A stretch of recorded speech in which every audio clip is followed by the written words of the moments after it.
उग्रवाद को, पागलपन को किसी भी सभ्य समाज में कोई जगह नहीं है। सिर्फ ये नहीं कि अक़लियतों की, अल्पसंख्यकों की हत्या हो रही है, उनको लूटा जा रहा है, मारा जा रहा है, पीटा जा रहा है, इज़्ज़त आबरू से खिलवाड़ हो रहा है, उनके घर तोड़े जा रहे हैं, बल्कि लोकतंत्र की हत्या हो रही है। मज़हबी जुनून, धार्मिक उन्माद, नफ़रत की सौदागरी, बम, बंदूक, बारूद से ज़्यादा शोले वाले अल्फ़ाज़, ये सारी चीज़ों के ज़रिए से ये लोग सत्ता पर काबिज़ होकर देश का नुकसान कर रहे हैं। राम नबी के मौके से मुसलमानों के खिलाफ नारे लगाया जाना, राम के नाम पर तलवारें भांगना, राम के नाम पर प्रतिबंधित क्षेत्र में, विवादित क्षेत्रों में अल्पसंख्यकों को चिढ़ाने वाले नारों के साथ दौरा करना, मैं समझता हूं कि राम जी की आत्मा को भी बड़ी तकलीफ पहुंचती होगी कि मेरे नाम का कितना दुरुपयोग किया जा रहा है। सारे लोग, कुछ लोग खुलकर हिंदुत्व की राजनीति कर रहे हैं, कुछ लोग चुपके चुपके हिंदुत्व की राजनीति कर रहे हैं। मैं कह रहा हूं कि अगर बिल्डोजर लगाए जा रहे हैं, घर टूट रहे हैं, वो भारत का घर टूट रहा है। वो सिर्फ मुसलमानों का घर नहीं टूट रहा है, वो भारत का घर टूट रहा है। देश कानून से चलना चाहिए, न्याय पर आधारित समाज हमारा होना चाहिए, सब धर्म का आदर होना चाहिए, अपने धर्म के पालन करने की आज़ादी होनी चाहिए, और ये गवर्नमेंट स्पॉन्सर्ड जो ये सारे प्रोग्राम चलाए जा रहे हैं, इस पर रोक लगना। दिल्ली के जहांगीरपुरी में कल बुलडोजर कांड हुआ। सुप्रीम कोर्ट के फैसले के बाद, रोक के बाद भी 2 घंटे तक बुलडोजर चलता रहा। सेकुलर पार्टियां जो अपने आप को कहती हैं, वो तमाशा देखते रहीं। रात को एमआईएम के जो नेता हैं असदुद्दीन ओवैसी, वो पहुंचते हैं जहां पे गरीब लोगों का घर तोड़ा गया। हमारे साथ अख्तरुल ईमान साहब हैं। सर, ये जो राजनीति है कि हिंदू को खुश करने के लिए और मुस्लिमों से नफरत भरने के लिए, इस पर आप क्या कहेंगे? देखिए, मोदी जी और योगी जैसे नेता के दौर में समझे कि पूरा देश ये खतरनाक सूरत हाल से दो चार है, और यहाँ पर सिर्फ ये नहीं कि अक़लियतों की, अल्पसंख्यकों की हत्या हो रही है, उनको लूटा जा रहा है, मारा जा रहा है, पीटा जा रहा है, इज़्ज़त आबरू से खिलवाड़ हो रहा है, उनके घर तोड़े जा रहे हैं, बल्कि लोकतंत्र की हत्या हो रही है। अंतर्राष्ट्रीय तौर पर यह मान्यता है कि लोकतंत्र की कामयाबी का एक वो पैमाना है कि जहाँ अल्पसंख्यक लोग चैन से रहते हों, अल्पसंख्यक अमन से रहते हों, वो लोकतंत्र लोकतंत्र कहलाने के लायक है। लेकिन जहाँ जिस जमहूरियत में, जिस लोकतंत्र में अल्पसंख्यक भय में हों, वहाँ पर परेशान हों, वहाँ उनके साथ नाइंसाफ़ी हो, तो समझिए कि लोकतंत्र वहाँ पर कामयाब नहीं है। और इस वक़्त जो कुछ भी हो रहा है इस देश में, मोदी जी के राज में, वो कहीं से भी देश की एकता, अखंडता, सहिष्णुता, सौहार्द के लिए कुछ भी काम नहीं हो रहा है। मज़हबी जुनून, धार्मिक उन्माद, नफ़रत की सौदागरी, बम, बंदूक, बारूद से ज़्यादा शोले वाले अल्फ़ाज़, ये सारी चीज़ों के ज़रिए से ये लोग सत्ता पर काबिज़ होकर देश का नुकसान कर रहे हैं। ये तो देश का नुकसान कर ही रहे थे, लेकिन अब राम का भी नुकसान करने लगे हैं। राम का नाम आते ही लोगों में एक आस्था है राम के तय। हमारे उर्दू के बहुत बड़े कवि अल्लामा इकबाल ने राम को इमामुल हिंद कहा, हीरो कहा देश का। राम का चरित्र न्याय के लिए था, राम का चरित्र सौहार्द के लिए था। लेकिन अब राम नबी के मौके से मुसलमानों के खिलाफ नारे लगाया जाना, राम के नाम पर तलवारें भांगना, राम के नाम पर प्रतिबंधित क्षेत्र में, विवादित क्षेत्रों में अल्पसंख्यकों को चिढ़ाने वाले नारों के साथ दौरा करना, मैं समझता हूं कि राम जी की आत्मा को भी बड़ी तकलीफ पहुंचती होगी कि मेरे नाम का कितना दुरुपयोग किया जा रहा है। हमारा ये सवाल है सर कि दिल्ली में केजरीवाल की सरकार है और दिल्ली में राजनीतिक केंद्र है सारे पार्टियों का। यहाँ जो आरजेडी है, चाहे जेडीयू है, चाहे बीजेपी, किसी है। लेकिन कोई ऐसा नेता खुल कर के आ नहीं क्यों? क्यों जब हम लोग किताब पढ़ते थे तो हम लोग पढ़े हैं कि जब दंगा होता था तो गांधी जाके बीच में बैठ जाते थे, नेहरू जाके बीच में बैठ जाते थे और दंगा रुक जाता। तो क्या ऐसे नेता अभी हैं यहाँ? अब गांधी की हत्या तो हो गई है, बार-बार गांधी की हत्या हो रही है। अब लोक लाज के तहीं भी जो सेकुलर पार्टियां अपने आप को कहती हैं, जो अक़लियतों के, जो अल्पसंख्यकों के वोट का अपने आप को ज़िम्मेदार समझती हैं, भागीदार समझती हैं, सब लोगों के मुँह सी दिए गए हैं। सारे लोग, कुछ लोग खुलकर हिंदुत्व की राजनीति कर रहे हैं, कुछ लोग चुपके-चुपके हिंदुत्व की राजनीति कर रहे हैं। मैं कह रहा हूँ कि अगर बिल्डोज़र लगाए जा रहे हैं, घर टूट रहे हैं, वो भारत का घर टूट रहा है। वो सिर्फ मुसलमानों का घर नहीं टूट रहा है, वो भारत का घर टूट रहा है, भारतवासियों का घर टूट रहा है। इस पर तो सारे वो लोग जो सेकुलर ताकत, आज सेकुलर फोर्स अभी भी जोड़ के देखा जाए तो सेकुलर फोर्स माने कथाकथित सेकुलर फोर्सों की तादाद बड़ी है, लेकिन सबके लब सी दिए गए हैं।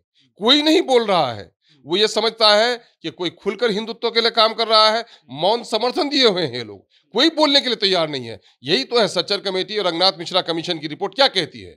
उससे उससे पहले कोई हिंदुत्ववादी सरकार नहीं थी, यही सेकुलर पार्टियों की सरकार थी। तो अकलियतों को कहाँ किया, अकलियतों को उतार कर नीचे कर दिया। तो रिपोर्ट तो पहले भी आ गई है।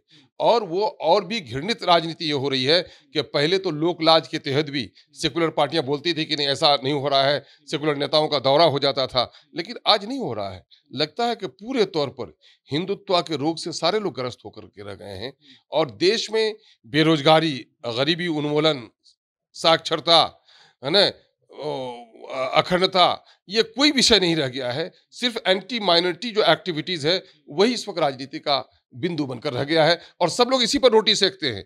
ये लोग हैं जो खुलकर जो फिरका परस्त ताकतें हैं वो राजनीति करती हैं मुसलमानों को निशाना बनाकर, ताकि हिंदू एक हो जाए। और ये सेकुलर पार्टियां चुप इसलिए रह रही हैं कि कम से कम इसके भय से हमको वोट दे दे। इसलिए अकलियतों को अब भय से निकलना पड़ेगा। अब देखना पड़ेगा कोई नहीं है, एक तो हम पर हमला कर रहा है और कोई दूसरा हमको बचाने वाला भी नहीं है। कल तक जो लोग शब्दों से ही कम से कम हमदर्दी भरते थे, वो शब्दों से भी अब हमदर्दी देने के लायक नहीं है। इसीलिए तो एमआईएम कहती है इस बात को कि अपनी राह अलग बनाओ अगर जीना है इज्जत से। ये धरती तुम्हारी है, ये मुल्क तुम्हारा है, ऐसा नहीं कि तुम किराएदार हो। लेकिन आज हमारी पार्टी, हम आह भी करें तो हो जाते हैं बदनाम, कोई कत्ल भी करे तो चर्चा नहीं होता, कातिलों के बारे में चर्चा नहीं हो रहा है। आज जहां भी दुख दर्द हो, रामनवमी के मौके से पूरे देश में जो वाकयात होने लगे हैं, सब लोगों ने लब सी के रखे हैं। ओवैसी साहब नहीं थे देश में, देश से बाहर थे। अवैसी साहब आए हैं, लब खोले हैं, तब लोगों को कहीं हो रही है। हम साधुवाद दे रहे हैं जमीयतुल उलमा के लोगों को कि उन्होंने भी खटखटाया और हमारे लीडर ने कल जाकर वहां दौड़ा भी किया है ना। और हम दुख दर्द में कहीं भी हम पीछे नहीं रह सकते हैं।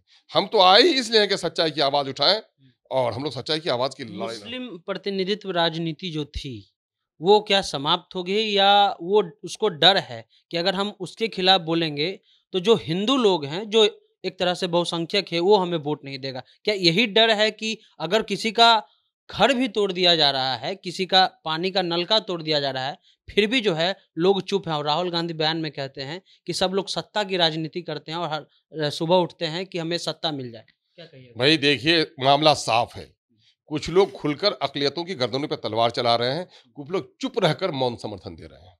रस्मी तौर पर दाएं बाएं कटकर बात कर रहे हैं। ये जुल्म हो रहा है, चाहे खरगोन का मामला हो, चाहे जहांगीरपुरी का मामला हो। बिल्डोजर लगाकर किसी हुकूमत को, है ना, किसी, ये मामला तो बिल्कुल वो हुआ डिक्टेटर का होगा कि न्यायिक प्रक्रिया से को ताक पर रख करके किसी घर पर बिल्डोजर लगा दीजिएगा। वहीं पर मस्जिद के करीब आपने बिल्डोजर लगा दिया, मस्जिद की दीवारें भी तोड़वा दी, वहीं आगे में दूसरे समुदाय के धार्मिक स्थली भी थे, उस पर आपने कोई आंच नहीं पहुंचाया। ये क्या मामला है? खरगोन में तो वहां पर जो प्रधानमंत्री आवास योजना, जो तमाम तरह सरकारी प्रक्रियाओं से तमाम तरह रिपोर्टिंग होती है, जमीन की स्थिति, उसकी वैधता, सारी चीजों को देख कर उसको भी आपने तोड़वा दिया। आपने नहीं देखा कि जिनके दोनों बाजू कटे हुए हैं उनको भी पत्थरबाजों के नाम में लिख दिया गया है। तो लगता है ये दौरे तबाही है, शीशे की अदालत है, पत्थर की गवाही है। दुनिया में ऐसी कोई तमसील नहीं मिलती। कातिल ही मसीहा है, कातिल ही सिपाही है। इसका अंत क्या आपको लग रहा है? ये इसका जो अंत क्या है? नफरत है उसका अंत क्या है? ये पूरे तौर पर मुसलमानों को टारगेट करके राजनीति कर रहे हैं। ये देश को नुकसान पहुंचा रहे हैं और इसी बहाने पर एक तरफ कहा गया था लोगों को रोजगार देंगे, और सबसे एक भयानक और दूसरा रूप ये भी है कि सारे अग्री जाति के लोगों के बच्चे स्कूल जा रहे हैं, कोचिंग सेंटर जा रहे हैं, पढ़ाई कर रहे हैं। दलितों के, पिछड़ों के बच्चों को धार्मिक उन्माद में धकेल कर बड़ी चालाकी से झंडा लगाने के लिए, नफरत फैलाने के लिए और समुदाय में दूरी करने के लिए, इस पर सोचना पड़ेगा। देश के तई जो लोग वफादार हैं, देशभक्त जो अपने कहते हैं, अपना देश किधर जा रहा है? जाति धर्म से ऊपर उठकर देशवासियों के जो समझदार लोग हैं, जो इंटेलेक्चुअल्स हैं, उसको अपने दिल पर हाथ रखकर सोचना पड़ेगा कि राजनीति हमें किधर लेके जा रही है। ठीक, हमारा सर जहांगीरपुरी का जो मामला है, लेकिन जिस प्रकार से खरगोन में जो मामला हुआ, जो वीडियो वायरल हो रहे हैं कि एक महिला जो है पत्थर तोड़ रही हैं, बिना नोटिस का घर तोड़ दिया गया। जब गृह मंत्री से, नरोत्तम मिश्रा से पूछा जाता तो कहते हैं सब कानून के तहत हो रहा है। लेकिन जो उन लोगों को भी, जो मुस्लिम समाज को भी भड़का रहे हैं, क्योंकि सर जाहिल दोनों तरफ हैं, वो हिंदू में भी हैं और मुस्लिम में भी। उसको आप कैसे देखना चाहते हैं? या उन समाज को जो उग्र हो जा रहे हैं, पिस्टल चला रहे हैं, पुष्पा का डायलॉग दे रहे हैं कि मैं झुकेगा नहीं, जो जेल में जाते हुए थाना गिरफ्तार होने के बाद दिल्ली का जो कांड हुआ था, हाँ हाँ हाँ, तो ये सब चीज़ें जो हो रही हैं उसको आप क्या समझाना, क्या मैसेज देना चाहते हैं कि समाज में सद्भाव हो? मामला ये है कि देखिए उग्रवाद को और पागलपन को किसी भी सभ्य समाज में कोई जगह नहीं है। और मैं मुस्लिम अक़लियत का आदमी हूँ और हम लोग कुरान को मानते हैं और उसमें ये है कि इंसान और इंसानों से नफ़रत ना करो। तुम्हारा धर्म है उसका पालन करो, दूसरों के धर्म का आदर करो। सिर्फ दूसरों के धर्म का आदर ही नहीं करो, उनके धर्म ग्रंथों का आदर करो, उनके धर्म स्थली का आदर करो, उनके धर्म गुरु का आदर करो। इसलिए हम किसी इंसान का नाहक कत्ल को पूरी इंसानों के कत्ल हत्या के बराबर हम समझते हैं। कुछ पागल लोग होंगे या प्रताड़ित लोग होंगे, दो बातें होंगे। कुछ पागलपन होता है, कुछ लोग प्रताड़ित होते हैं, उनको जो विभिन्न तरीके से प्रताड़ित किया गया है ना, उससे के रिएक्शन के तौर पर कुछ बोल सकते हैं। लेकिन यहां मैं कह रहा हूं, यहां एक मिसाल तो आप कह सकते हैं, लेकिन सैकड़ों मिसाल तो सरकार की पड़ी हुई है कि न्यायिक प्रक्रिया को ताक पर रखकर सरकार घर तुड़वा रही है और सरकार के इशारे पर सब कुछ हो रहा है। लॉ एंड ऑर्डर की जिम्मेदारी गवर्नमेंट की है, गवर्नमेंट के ऑफिशियल्स उनके साथ होते हैं और मुस्लिम विरोधी नारे लगाए जा रहे हैं, मस्जिदों के सामने में जाके अखाड़े तैयार किए जा रहे हैं। तो जाहिर है कि किसी को प्रताड़ित जब किया जाता है तो रिएक्शन के तौर पर कभी कभी लोग इस तरह का मामला करते हैं। मैं उसका समर्थन कतई नहीं कर सकता, लेकिन वो ये है कि जो कुछ बनाया जा रहा है ये क्या है, ये इन्हीं वातावरण और इसी किस्म के एक्शन का रिएक्शन का एक पहलू हो सकता है ना। इसलिए मैं उसका भी समर्थन नहीं कर सकता हूँ। देश कानून से चलना चाहिए, न्याय पर आधारित समाज हमारा होना चाहिए, सब धर्म का आदर होना चाहिए, अपने धर्म के पालन करने की आज़ादी होनी चाहिए और ये गवर्नमेंट स्पॉन्सर्ड जो ये सारे प्रोग्राम चलाए जा रहे हैं, इस पर रोक लगना चाहिए। ठीक है सर, एक हमारा और सवाल है कि हम मध्य प्रदेश से बिहार चले आते हैं। पिछले दिनों मुजफ्फरपुर में एक घटना देखने को मिली कि मस्जिद के मीनार पर जो है भगवा झंडा लगाया जा रहा था और यहाँ नीतीश कुमार सेकुलर अपने आप को कहते हैं, कल शायद इफ्तार पार्टी में भी गए थे। उनको आप क्या कहना चाहते हैं? क्या वो दोनों बैलेंस की राजनीति चल सकती है? देखिए, इफ्तार पार्टी कर लेना, टोपी पहन लेना या अपने आप से सेकुलर कहना, पहले तो ये इस बात से हमको निकलना चाहिए कि बीजेपी के बारे में मुस्लिम समुदाय की एक सोच है कि बीजेपी कहीं न कहीं सांप्रदायिकता को आगे बढ़ाती है। उनके नारे, उनके एजेंडे, उनकी सारी कार्यशैली को आप देखेंगे तो वो मुस्लिम विरोधी है और जिस पार्टी के साथ मिलकर वो हुकूमत कर रहे हैं, तो ये कॉकटेल कैसे हो जाएगा कि उसके साथ बैठकर अपने आप को सेकुलर कहें? है ना? ऐसा मुमकिन नहीं है। बहरहाल वो कहते होंगे, लेकिन ये बात सत्य पर आधारित नहीं है। जहाँ तक मुज़फ्फ़रपुर में हुआ है, तो मैं समझता हूँ कि ये तो इम्तिहान है ऐसे लोगों के लिए कि मुज़फ्फ़रपुर में वही नहीं बल्कि मुज़फ्फ़रपुर की पूरी पट्टी में अगर आप देखेंगे, पिछले कुछ दिनों से, चाहे आप देखेंगे कि गुलनाज़ की हत्या हो, सनोवर की हत्या हो गई हो, है ना? मॉब लिंचिंग्स के वाक़यात अभी हो गए हों। इस तरह के जो मामलात हुए हैं, वो दरअसल बिहार में बढ़ती हुई अराजकता, बिहार में सांप्रदायिकता को बढ़ावा देना, गवर्नमेंट का स्पॉन्सरशिप का हासिल होना, जिसकी वजह से सारे मामले हो रहे हैं। मैं समझता हूँ कि अगर स्ट्रॉन्ग विल होता माननीय मुख्यमंत्री जी के जो पहले था उनका, तो इस किस्म की घटनाएँ नहीं घटती। इस वो किस्म तो की कह घटनाएँ रहे नहीं हैं कि घटती। आपस में लड़ने वाले उसके साथ नहीं रहना चाहिए, उसे बच के रहना भाई चाहिए, उनकी जो बातों पे लड़ा रहा है। उनकी बातों पे न जब वो क्या कहता है, उनके कदमों की तरफ देख के वो किधर जाता है ना? शब्दों से के का खेल खेलना, प्रवचन देना तो बहुत आसान काम है। ये प्रवचन देंगे, ये मंदिरों में बैठे हुए पंडित देंगे, मस्जिदों में बैठे हुए मुल्ला प्रवचन देंगे, लेकिन जो लोग सरकार में बैठे हुए हैं, वो प्रवचन के लिए नहीं है। सरकार में जो लोग हैं, वह लॉ एंड ऑर्डर को इम्प्लीमेंट करने के लिए हैं। है ना? कानून का राज। क्या यही कानून का राज है? ये लोग बोलते हैं कानून का राज। क्या यही कानून का राज है? कानून के राज में तलवार भांजते हुए वहां जाने की इजाजत कैसे दी गई? क्या वहां के एसपी, वहां के डीएम पर कोई कार्रवाई की जिसने लॉ एंड ऑर्डर को पूरे तौर पर वहां पर सही तौर पर नाफिज नहीं किया? क्या वहां के एसडीओ को आपने कुछ किया? चंद लोगों की गिरफ्तारी से मामला नहीं होगा, बल्कि ये सुनिश्चित करना पड़ेगा कि जिस अफसर के क्षेत्र में इस किस्म के वाकयात हो रहे हों, ऐसे लोगों को जब तक कार्रवाई नहीं होगी, सस्पेंड नहीं किया जाएगा, नौकरी से नहीं हटाया जाएगा, ये स्थापित नहीं हो सकता है। क्या नेता अब सर ऐसा संभव है मौजूदा राजनीति में कि अख्तरुल इमान साहब बीच में दंगा में जाके दंगा रुकवा सकते हैं? या कोई ऐसा नेता है जो लोगों को समझाए, दोनों पक्ष को? ऐसा कोई नेता बचा हुआ है नहीं बिहार में चाहे भारत में? इस वक्त तो मैं अफसोस के साथ कहूंगा कि ऐसे लोगों की कमी आ गई है, लेकिन हमें घबराना नहीं चाहिए। उसमें हमारा ये होना चाहिए कि साझा राजनीति का दौर आया है, दोनों समुदाय के सब लोग आए, दोनों समुदाय के लीडर आए और मैं समझता हूं कि व्यक्तिगत तौर पर अगर एमोंग द नॉन मुस्लिम कोई लीडर जाता है तो मुमकिन है कि मुसलमानों उसका रिएक्शन करें। मुसलमानों का कोई लीडर जाए तो आज समाज उस जगह पर पहुंच गया है कि धर्म में लोग भटके रह गए हैं, राष्ट्रवाद खत्म हो गया है, जातिवाद, धर्मवाद, भाषावाद में लोग चले गए हैं। तो ऐसे वक्त में स्टेट लेवल के, नेशनल लेवल के जो साझा राजनीति हमारी है, ज्वाइंट पार्टी डेलीगेशन जाना चाहिए। जो लोग चाहते हैं कि भाई ये मामला रुके, ज्वाइंट पार्टी डेलीगेशन जाएगा, मैं समझता हूं कि आसानी से मामला हल हो सकता है। लेकिन आग बुझाने के लिए कभी मिलकर बैठने के लिए तैयार नहीं है लोग।